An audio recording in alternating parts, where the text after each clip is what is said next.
दैनिक समाचारों में आपका हार्दिक स्वागत है। सबसे पहले बात करते हैं रोज की तरह हेडलाइंस की। आज बात करूंगा ओआरओपी पर संसद में उठे सवाल।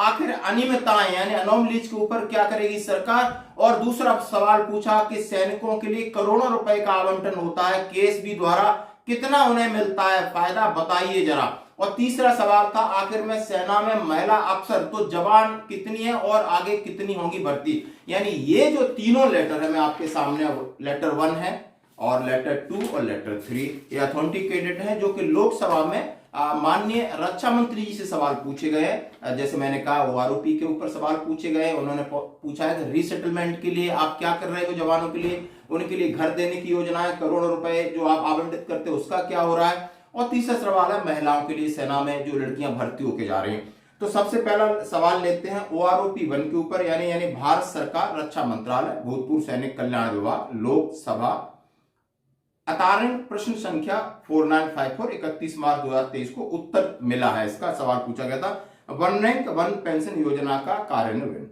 उसमें पूछने वाले हैं विजय कुमार और विजयंत बसंत, श्री रवनीत सिंह और त्रिपुका कारासर। रक्षा मंत्री ये बताने की कृपा करेंगे क्या सरकार को बड़ी संख्या में वन रैंक वन पेंशन योजना के कार्यान्वयन से संबंधित शिकायतों की जानकारी है, यानी जो आपने इंप्लीमेंट किया है उसमें कितनी शिकायतें हैं, मंत्री जी को पता है क्या हो रहा है। यदि हाँ तो तत्संबंधी ब्यौरा क्या है, सरकार द्वारा इस संबंध में क्या कदम उठाए गए। बड़ा गंभीर सवाल है जो कि जंतर मंतर पर चल रहा है। उसी के संदर्भ में अपोजिशन के जो मेंबर ऑफ पार्लियामेंट है उन्होंने रक्षा मंत्री से पूछा है, पहला सवाल। दूसरा, क्या ये सच है कि वन रैंक वन पेंशन योजना के अंतर्गत सैनिकों के भुगतान में देरी हुई है और इनके कारण से क्या चीज है आप बता सकते हैं। क्या सरकार हाल ही में ओआरओपी के अंतर्गत बकाया जो धनराशि है उसको किस तरह डिस्ट्रीब्यूट करेगी। सरकार के इस निर्णय से कुल कितने भूतपूर्व सैनिकों को लाभ है, बाकी पीएमआर को लाभ क्यों नहीं है। सरकार द्वारा भविष्य में देश में ओआरओपी लाभों को जब आगे ओआरओपी 3 होगी क्या वो सुनिश्चित कर सकते हैं कि सही समय पर मिल जाएगी। ये बड़े गंभीर सवाल OROP one rank one pension और उसकी अनियमितताओं के सवाल पूछे। उन्होंने कहा है, जवाब सुनिए, बोल बोल जवाब है। पहले का जी हाँ, दिनांक 1/7/2019 से वन रैंक वन पेंशन के जो कार्यान्वयन के अनुसार जो शिकायतें प्राप्त हुई है उस पर भारत मंत्रालय शिकायत की निवारण हेतु तो नीति अनुसार शिकायतों पर कार्रवाई करने की सोच रहा है, उसकी स्टडी कर रहा है, यानी जो अनियमितताएं आई है उसके बारे में वो सोच रहा है। ये था रक्षा मंत्री जी का जवाब। और वो लिखा है वन रैंक वन पेंशन से संबंधित भुगतान का संवितरण इस विषय पर सरकार द्वारा निर्देशों के अनुसार किया जाएगा। और उन्होंने कहा है कि 29,571.77 करोड़ का जो व्यय भुगतान का वर्ष बनाया गया है और इसमें से करीब जो भी कितना कर दिया है और सभी एजेंसियों को निर्देश दे दिए हैं कि संबंधित बकाया जो भुगतान है उसको निर्धारित समय सीमा में पूरा करने के लिए निर्देश दे दिए। ये पहले सवाल का जवाब है जो कि जंतर मंतर पर चल रहा है और इसी संदर्भ में हमारे अपोजिशन लीडर ने पूछा, रक्षा मंत्री ने जवाब दिया।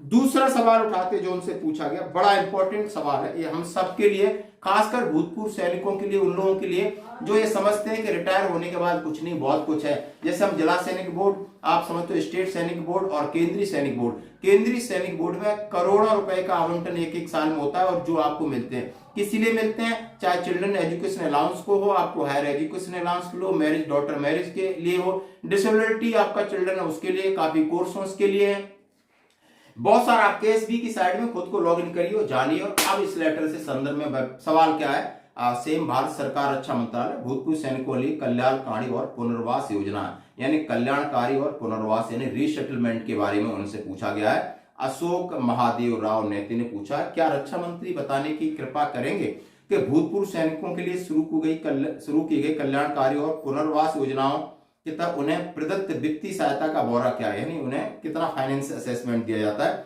फाइनल 3 वर्षों के दौरान क्या क्या दिया उसका ब्यौरा दें, केंद्रीय सैनिक बोर्ड द्वारा किए जा रहे प्रमुख क्रियाकलापों का ब्यौरा क्या है और पूर्व सैनिकों और उनके परिवार के लिए किस तरह लाभदायक है और क्या आपने दिया है। सरकार द्वारा भूतपूर्व सैनिकों की शिकायतों के निवारण के लिए शिकायत निवारण तंत्र को प्रभावी त्वरित बनाने के लिए क्या प्रयास किया है।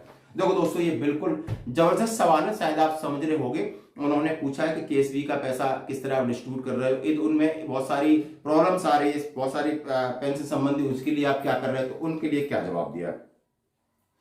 उन्होंने बोला, मैंने भूतपूर्व सैनिकों, विधवा और उनके आश्रितों को उपलब्ध कराई जाने वाली कल्याण और पुनर्वास योजना वित्तीय सहायता का ब्यौरा इस प्रकार। रक्षा मंत्री विवेकाधीन कोष का नाम बदलकर रक्षा मंत्री भूतपूर्व सैनिक कल्याण कोष कर दिया, जिसका RMIWF कर दिया। विगत 3 वर्षों में उन्होंने जो ब्यौरा दिया है, आप सुन के हैरान हो जाओ। 2019 और 20 में जो फाइनेंशियल ईयर है, 28,215 लोगों को लाभ मिला, जिसमें 81.23 करोड़ रुपए आपको बांटे गए।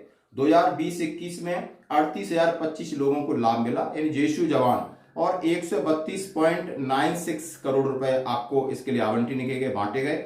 और 2021 और 22 में 1,82,728 लोगों को 1,82,728 लोगों को फायदा मिला और 395.69 करोड़ रुपए की राहत मिली है। इसके किस अलग अलग फंड है, आप बिल्कुल जानकारी रखना। अब वो जमाना नहीं है कि किसी के पीछे घूमो, आप खुद से जाइए, केएसबी की साइट खोलिए, समझिए नहीं, अपने बच्चों की मदद लीजिए, उसमें सारा कुछ लिखा होता है। जिला सैनिक बोर्ड जाइए, रुकिए नहीं, आपका पैसा है, लीजिए, थोड़ा घर से निकलिए, ज्यादा बड़ी मेहनत नहीं है, सिर्फ समझने की बात है। केएसबी की मुख्य गतिविधियां और ESM एक्स सर्विसमैन उनके परिवार के लिए किस प्रकार लाभकारी, उसका ब्यौरा उन्होंने दिया है, बहुत बड़ा ब्यौरा दिया है। और उन्होंने एक टोल फ्री नंबर दिया है 1800-111-971, उनकी शुरुआत हो चुकी है। कोई भी आपको शिकायत है केएसबी के साइड से किसी भी प्रकार के भूतपूर्व सैनिकों के लिए एक हेल्पलाइन नंबर दिया है, और इस पे जाकर के आप शिकायत दर्ज करा सकते हो। और पोर्टल भी है आपका, उस पोर्टल का भी लिखा है, आप समझ सकते हो, pgportal.gov.in पे जाकर अपनी शिकायतें दर्ज करा सकते हैं। और पेंशन संबंधी ये सारी चीजें ऐसे, इसका मैं PDF आपके साथ शेयर करूंगा, इस लेटर को निकाल के जरूर रखिए और समझिए आखिर क्या है। तीसरा सवाल दोस्तों उनसे पूछा गया कि भारतीय सेना में महिलाओं का उन्होंने पूछा है कि माननीय सुप्रीम कोर्ट का आदेश था कि लड़ाकू पद पर सभी महिलाओं को समायोजित करने का, तो उसके लिए क्या है, और कितनी महिला हैं उनके लिए क्या है, महिलाओं को आगे कितना रखा जाएगा, कहां तक प्रमोशन दिया जाएगा, सारे सवाल है, और आप देख सकते हो, ये मैं आपके साथ शेयर कर रहा हूं, समझिए।